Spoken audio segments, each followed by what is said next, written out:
السلام علیکم ورحمۃ اللہ وبرکاتہ۔ آج میں آپ حضرات کے سامنے ایک ایسی حکایت لے کر آیا ہوں جسے سن کر آپ سوچنے پر مجبور ہو جائیں گے۔ حکایت ہے، کیا جاہلوں سے جھگڑا کرنا درست ہے؟ بیان کیا جاتا ہے، یونان کے مشہور حکیم جالینوس نے دیکھا کہ ایک ایسا شخص جسے لوگ دانش مند خیال کرتے تھے ایک جاہل کے ساتھ لڑ رہا ہے اور برا بھلا کہہ کر اسے خاموش کرنے کی کوشش میں مصروف ہے۔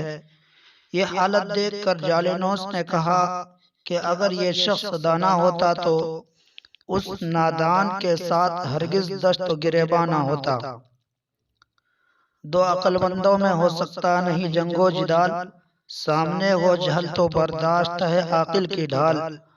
کوئی جاہل بد زبانی پر اتر آئے اگر، اہل دانش اس حماقت پر کریں گے درگزر۔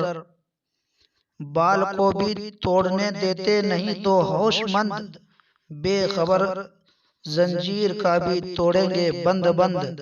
جاہلوں نے گالیاں دے ایک خوش اتوار کو، جاہلوں نے گالیاں دی ایک خوش اتوار کو، ختم اس نے کر دیا یہ کہہ کر استقرار کو۔ دوستو تم نے میرے بارے میں جو کچھ بھی کہا، منکشف ہے مجھ پہ یہ میں کہوں اس سے بھی برا۔ اس حکایت میں حضرت صادق رحمۃ اللہ علیہ نے علم و عقل کی فضیلت کو ظاہر کرنے اور رفع شر کے لیے نہایت مؤثر اور آزمودہ اصول بیان کیا ہے۔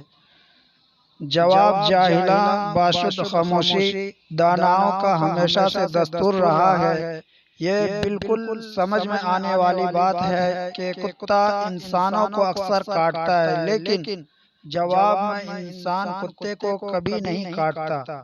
اسی طرح جب ہم سے یا اہل علم سے یا دانش مند سے کوئی جاہل یا ان پڑھ گوار آدمی الجھے تو ہمیں یہ کرنا چاہیے کہ ہم وہاں سے الگ ہو جائے خاموشی سے، اسی میں ہمارا بھلائی ہے۔